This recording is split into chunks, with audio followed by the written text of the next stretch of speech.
Olá, boa tarde. Meu nome é Pedro Bilches e eu e o meu grupo, que é composto pelo José Renato Rodrigues e pelo Jaime Aparecido Mariotto, vamos fazer uma apresentação sobre as equações de Maxwell.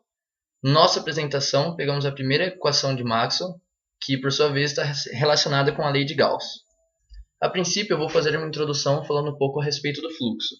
O fluxo do campo elétrico é uma grandeza escalar e pode ser considerado como uma medida do número de linhas de campo que atravessam uma superfície. Se tiverem mais linhas saindo, o fluxo é positivo. Se tiverem mais linhas entrando, o fluxo é negativo.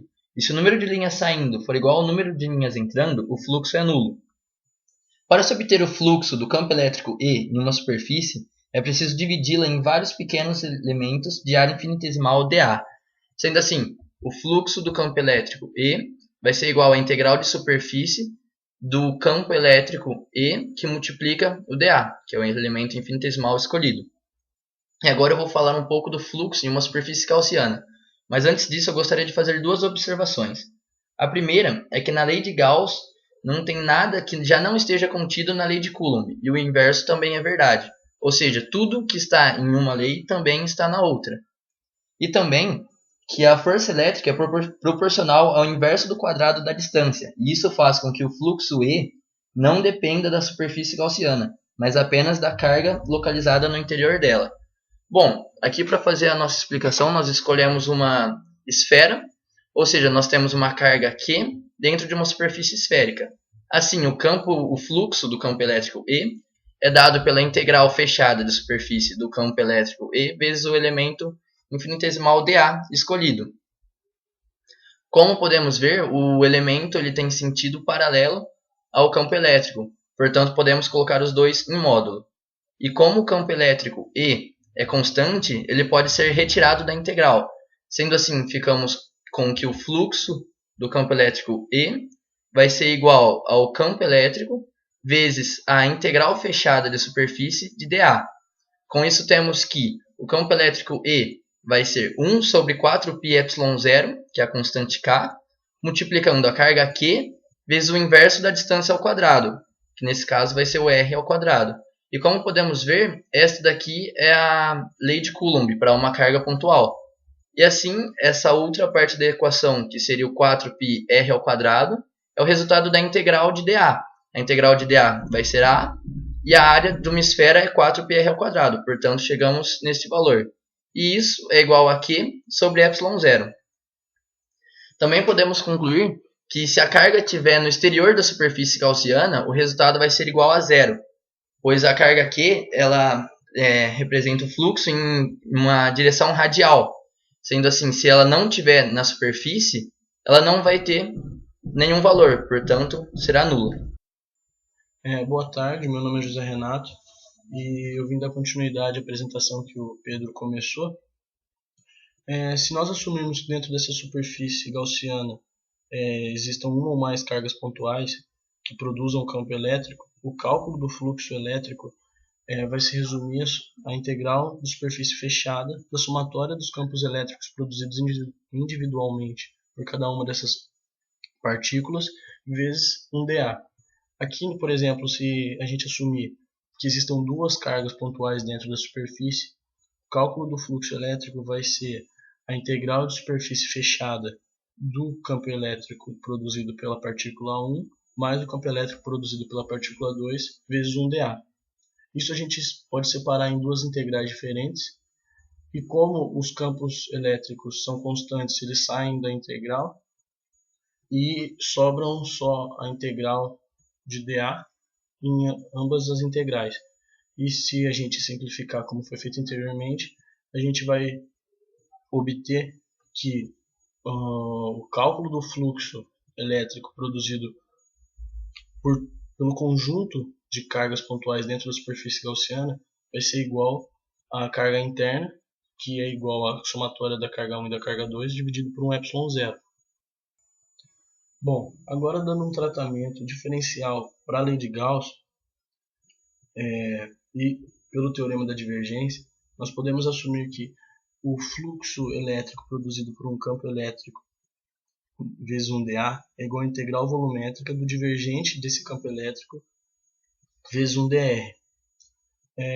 E também assumindo que ρ em função de R seja a densidade de cargas em V, o somatório das quantidades infinitesimais da densidade de carga presente em cada dV vai resultar na quantidade total de cargas internas a essa superfície gaussiana. E pelo teorema de Stokes, nós obtemos a seguinte equação. A integral volumétrica do divergente do campo elétrico vezes dr é igual à integral volumétrica de ρ dividido por ε0 em função de r. E para que essa igualdade seja válida, para qualquer volume que seja assumido, os integrandos devem ser iguais. Portanto, nós obtemos a primeira equação de Maxwell, que é o divergente do campo elétrico é igual a ρ dividido por ε0. Por fim, agora, aplicando a lei de Gauss no magnetismo, teoricamente, o tratamento seria idêntico ao dado no caso elétrico. Se nós fôssemos manter a mesma linha de pensamento, o cálculo do fluxo do campo, no caso B vezes 1dA, teria que ser igual a uma carga magnética presente no interior da superfície gaussiana dividido por uma constante desconhecida. Entretanto, não existem cargas magnéticas até onde nós temos conhecimento. Portanto, todo o resultado do cálculo do fluxo para o caso de um campo magnético vai ser igual a zero. E o tratamento diferencial dado à lei de Gauss no caso do magnetismo resulta em zero da mesma forma. Boa tarde, galera. Meu nome é Jaime Mariotto e eu vou dar continuidade ao nosso trabalho sobre as equações de Maxwell. Aqui eu vou fazer um exercício aplicando a lei de Gauss. Bom, vamos lá. A figura mostra uma superfície gaussiana em forma de um cubo de 1,4 metros de aresta. Determine a. O fluxo através da superfície E B. A carga Q envolvida pela superfície se o E, que é o campo, é igual a 3y na direção J, com y em metros. Vamos lá. Começando pela A. O fluxo através da superfície E. Bom, já nos foi dado que o campo é igual a 3y na direção J e que a aresta ela tem um tamanho de 1,4 metros. Com isso, conseguimos calcular o campo, que é 3 vezes 1,4 na direção J. Que isso nos dá um valor de 4,2 metros na direção J.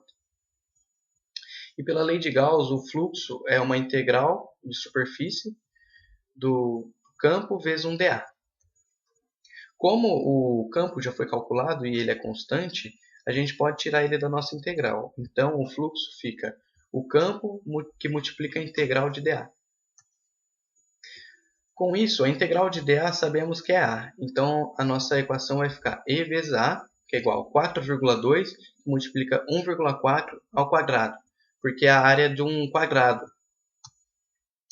Bom, vamos lá. O fluxo do campo vai ficar igual a 8,232 Nm³ vezes metro ao quadrado. Bom, vamos para a letra B. A carga Q envolvida pela superfície se o campo 3y na direção J com y em metro. A carga envolvida vai ser igual ao ε0 vezes o fluxo. Como a gente já tem o fluxo e o ε0 é uma constante, que é igual a 8,85 vezes 10 a menos 12, e o fluxo já calculado é 8,232, a nossa carga envolvida vai ser de 72,83 vezes 10 a menos 2 coulomb. Bom, é isso aí. Obrigado a todos que assistiram esse vídeo e até a próxima.